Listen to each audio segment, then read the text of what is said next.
A B. अस्सलाम वालेकुम वरहमतुल्लाहि वबरकातुहू। मैं हूं सैयद अब्दुल वहाब शिराजी और आप देख रहे हैं नुक्ता गाइडेंस चैनल। जिन्नात की दुनिया और जादू नगरी वीडियोस का ये सिलसिला हमारा जारी है और इस सिलसिले की एक और वीडियो लेकर आपके सामने हाजिर हुआ हूँ। नाज़रीन, आज की वीडियो में आपको तावीज़ात के मुताल्लिक़ बताऊँगा और ख़ास तौर पर बाज़ तावीज़ात आपने देखे होंगे कि उनमें बड़ी अजीब व गरीब किस्म की एक लैंग्वेज लिखी होती है। इस तरह डब्बे से बने होते हैं, जिस तरह कि जापानी या चाइनी किस्म की लैंग्वेज होती है। इस किस्म की एक अजीब किस्म की लैंग्वेज लिखी होती है। तो ये लैंग्वेज क्या है, इस लैंग्वेज के मुताल्लिक़ थोड़ा सा मैं आपको बताऊंगा और इंशाल्लाह मैं आपको थोड़ा समझाऊंगा कि ये लैंग्वेज क्या है और इसमें किस तरह ये लिखा जाता है, ताकि आपको पता चले कि कितनी ये ख़तरनाक होते हैं ये तावीज़ात और इनमें जो है इनकी कोडिंग जो है वो बड़ी अजीब गरीब किस्म की जाती है। ये तावीज़ात इसी तरह बाज़ तावीज़ात में आपने देखा होगा कि 5 कोनों वाला स्टार बना होता है, जो दरअसल इसराइल के झंडे में है और फ्री मैसन इल्यूमिनाती की ख़ास अलामतों में से एक अलामत है। आज जिस लैंग्वेज के मुताल्लिक़ मैं आपको बताऊंगा कि जो तावीज़ात में इस्तेमाल होती है, बाज़ तावीज़ात में, ये भी दरअसल फ्री मैसन और इल्यूमिनाती की ईजाद करदा लैंग्वेज है और मैं उसका एक शेड आपको बताऊंगा। इसके बहुत सारे शेड हैं मुख्तलिफ, इसके जो है समझ लें कि इसकी शक्लें हैं। अब ये मैं इसलिए वजाहत कर रहा हूँ कि मैंने कुछ दिन पहले एक वीडियो बनाई थी कि नाखन में चोर को कैसे दिखाया जाता है। उस वीडियो में मैंने एक तरीका बताया था कि ये तरीका होता है क़ुव्वत ख़यालिया के असरात से। तो उसके नीचे बहुत सारे जादूगरों ने बड़े जो है गलीज़ किस्म के कमेंट किए और बड़ी लिखा कि जी आपको नहीं पता, ये वो ऐसा नहीं होता, ऐसा नहीं होता। तो भाई मैंने एक तरीका बताया है, और भी बहुत सारे तरीके होंगे। आपका अगर जादू का कोई, आप जो जादूगरी करते हैं उसका कोई और आपका तरीका है तो ठीक है, और होगा। मैंने तो एक तरीका बताया कि बाज़ जादूगर या बाज़ जेली आमिल जो है इस तरीके से वो काम करते हैं। तो यहाँ पर मेरा बताने का मकसद ये है कि यहाँ पर जो मैं लैंग्वेज आपको बता रहा हूँ तो ये एक लैंग्वेज है। मुमकिन है और लैंग्वेजें भी हों और मुमकिन है कि इसके और मफ़हूम और मुतालिब भी हों, इसलिए ये वजाहत मैं यहाँ पर पहले करना ज़रूरी समझता हूँ। दूसरी बात आ जाते हैं जी तावीज़ात के मुताल्लिक़। ये समझ लें कि तावीज़ात के मुताल्लिक़ उलमा इकराम का मुत्तफ़िक़ा तौर पर ये फ़ैसला है कि कोई भी ऐसा तावीज़ कि जिसके अंदर गैर मारूफ़ कोई कलिमा या कोई लैंग्वेज या कोई चीज़ लिखी हो जिसकी कोई समझ ना आ रही हो क्या लिखा हुआ है, क्या मतलब है, तो ऐसे तावीज़ात का पहनना क़त्अन जायज़ नहीं है। तमाम उम्मत मुस्लिमा के उलमाए हक़ इस बात पर मुत्तफ़िक़ हैं, इसमें किसी का कोई इख्तिलाफ़ नहीं है। ठीक है जी। जहाँ तक ताल्लुक़ है कुरान की आयात या हदीस की दुआओं को तावीज़ बनाकर पहनने का, तो इसमें भी उलमाए कराम का इख्तिलाफ़ है। बहुत बड़ी तादाद उलमाए कराम की इस तरफ गई है कि इस किस्म के तावीज़ात कुरान को भी तावीज़ बनाकर पहनने की जो है वो इजाज़त नहीं है। इसलिए कुरान पढ़ने के लिए नाज़िल हुआ, कुरान तावीज़ बनाकर गले में लटकाने के लिए नाज़िल नहीं हुआ।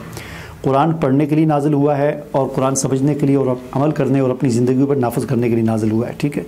अलबत्ता चंद एक उलमाए कराम इस तरफ भी गए हैं कि अगर कोई शख्स कुरान नहीं पढ़ सकता, जो पढ़ सकता है उसे पढ़ना चाहिए, जो नहीं पढ़ सकता, मसलन बच्चा है, 2 साल का बच्चा है, ज़ाहिर है वो कैसे कुरान पढ़ेगा, वो सूरतुल फलक सूरतुल नास नहीं पढ़ सकता, तो उसकी भी नज़र से इन चीज़ों से हिफाजत ज़रूरी है। तो उसके लिए बाज़ उलमाए कराम ने गुंजाइश दी है कि जो इस तरह नहीं पढ़ सकता तो उसके लिए फिर गुंजाइश है कि वो इन आयात को तावीज़ बनाकर पहन सकता है। लेकिन अक्सर उलमाए कराम इसकी भी इजाज़त नहीं देते। बच्चों को भी दम करना चाहिए, तावीज़ बनाकर उसको पहनाने के बजाय उनको दम करना ये ज़्यादा बेहतर है। बहरहाल ये एक अलग बात है, मौजू है। मैं जो आज आपको बताने लगा हूँ वो ये चीज़ है कि एक तावीज़ के अंदर, तावीज़ात के अंदर एक जो ख़ास किस्म की लैंग्वेज जो इस्तेमाल होती है उसके बारे में आपको बताता हूँ। अच्छा, ये जो चीज़ है इसको पिग पेन साइफ़र कहते हैं। ठीक है जी। ये दरअसल इल्यूमिनाती और फ्री मैसन इनकी ईजाद करदा ये कोडिंग है। जादू के अंदर भी इस लैंग्वेज का इस्तेमाल होता है और ख़ास तौर पर तावीज़ात और मैजिक बॉक्स और मैजिक स्क्वायर जो होते हैं, यानी नक्श जो होते हैं जो डब्बे से बने होते, 3 इस तरह या 4 इस तरह, मैजिक स्क्वायर जिनको कहा जाता है, कि जिनके अंदर जो नंबरिंग लिखी होती है, कोडिंग जो लिखी होती है, नंबरों वाले तावीज़ जिन्हें हम कहते हैं, कि उनको अगर आप इधर से गिने तो फिर भी मुकम्मल मसलन वही बनेगा टोटल उसका, ऐसे उसको टोटल करें तो उसका टोटल भी वही बनेगा, अगर उसको ऐसे करें या ऐसे करें, जिस तरफ से भी उसको टोटल करें उसका टोटल एक ही बनता है। इसको कहते हैं मैजिक स्क्वायर।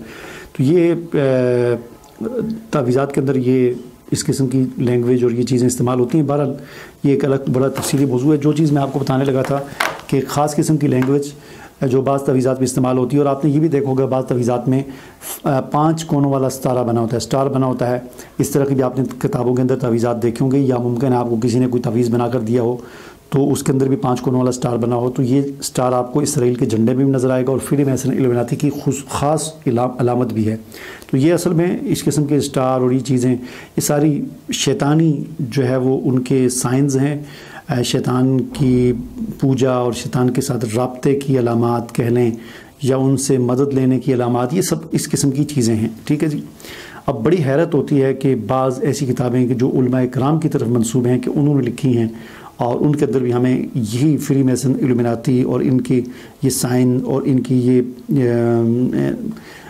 اسکوائر باکس اور میجک باکس وغیرہ اس قسم کی چیزیں ہمیں وہاں پر ملتی ہیں، اور یہی 5 کونوں والا جو سٹار ہے اور یہ والی لینگویج جو بھی میں آپ کو بتانے لگا ہوں یہ سب کچھ وہاں پر ملتی ہے۔ بہرحال میں آپ کو بتاتا ہوں کہ یہ کیا چیز ہے، ٹھیک ہے جی۔ مثال کے طور پر آپ دیکھیں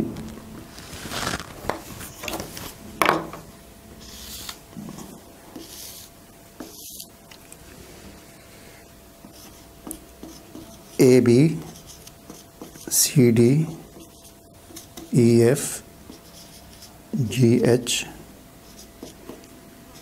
IJ KL MN OP QR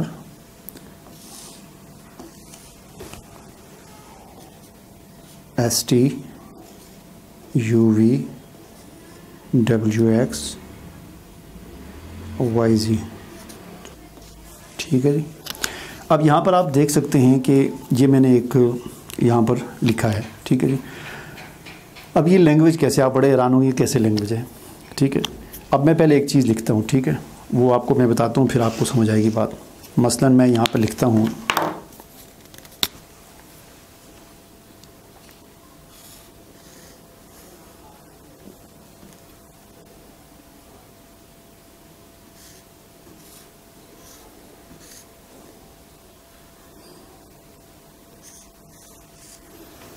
اب یہ ایک چیز میں نے لکھی ہے، اب آپ کو سمجھ نہیں آئے گی کیا لکھا ہے، لیکن میں نے یہ لکھا ہے پگ، ٹھیک ہے جی۔ میں نے پگ لکھا ہے، یہ پگ کیسے ابھی آپ کو بتاتا ہوں۔ دیکھیں یہ پی یہاں پر ہے، تو یہ آپ کو جو نظر آ رہا ہے ایسے بنا ہوا، ٹھیک ہے، تو یہ میں نے بنایا ایسے، اور اگر پہلا حرف او لکھنا ہو تو پھر یہ بیچ میں ڈاٹ نہیں ڈالیں گے تو او ہوگا، اور اگر دوسرا حرف لکھنا ہو تو پھر بیچ میں ڈاٹ ڈالتے ہیں تو یہ اس کا مطلب ہے یہ پی، ٹھیک ہے۔ آگے آئی ہم نے لکھنا ہے، ٹھیک ہے، یہ ہو گیا پی آئی جی۔ آئی لکھنا ہے تو آئی یہ دیکھیں اس باکس کے اندر ہے، تو یہ باکس جو ہے آئی اس کا نشان، اگر جے لکھنا ہو تو پھر ڈاٹ ڈال دیں گے، اور جی یہ جی ہے، ٹھیک ہے جی۔ تو یہ بن گیا پگ، ٹھیک ہے۔ اب اس قسم کی لینگویج جو ہے وہ استعمال ہوتی ہے بعض تویزات کے اندر جن میں ابلیس کو پکارا گیا ہوتا ہے، شیطان کو پکارا گیا ہوتا ہے، اس سے مدد یا ابلیس وغیرہ، یہ وہ اس قسم کے شرکیہ اور کفریہ جملے جو ہے ان کو اس لینگویج کے اندر کنورٹ کر کے اس کا ایک تویز بنایا جاتا ہے، وہ کتابوں میں شائع ہوتا ہے، اور جیلی اور جاہل قسم کے عامل اور جادوگر وغیرہ وہ ان تعویذات کو، ان چیزوں کو اس لینگویج کی جو ہوتی ہے کوڈنگ اس کو لکھ کر جو ہے وہ لوگوں کو دیتے ہیں، اور لوگ اپنے گلے میں پہنتے ہیں، اور پھر ظاہر بات ہے کہ اس طرح پھر جنات وغیرہ کے اثرات وغیرہ بھی لوگوں پر مسلط ہوتے ہیں، اور جنات وغیرہ بعض لوگوں کے کام کر دیتے ہیں جس سے لوگ بڑے خوش ہوتے ہیں کہ ہمارا کام ہو گیا، ظاہر ہے تو شرک کر کے ہوا یہ کام۔ بہرحال یہ ایک اس قسم کی لینگویج ہے۔ اب اس میں مثال کے طور پر اگر آپ نے کسی نے ایس لکھنا ہے تو ایس یہ ہے، تو اس کے لیے اس کا یہ نشان ہوگا، ٹھیک ہے، یہ ایس ہے، ٹھیک ہے، یہ وائی ہے، ٹھیک ہے، یہ ایکس ہے، تو یہ اس قسم کی لینگویج ہے۔ یہ لینگویج آپ نے دیکھی ہوگی بعض جگہوں پہ استعمال ہوتی ہے، تو مجھے امید ہے کہ جو چیز میں آپ کو سمجھانا چاہتا تھا وہ آپ کو سمجھ آ گئی ہوگی۔ مجھے اجازت دیجیے، اللہ حافظ۔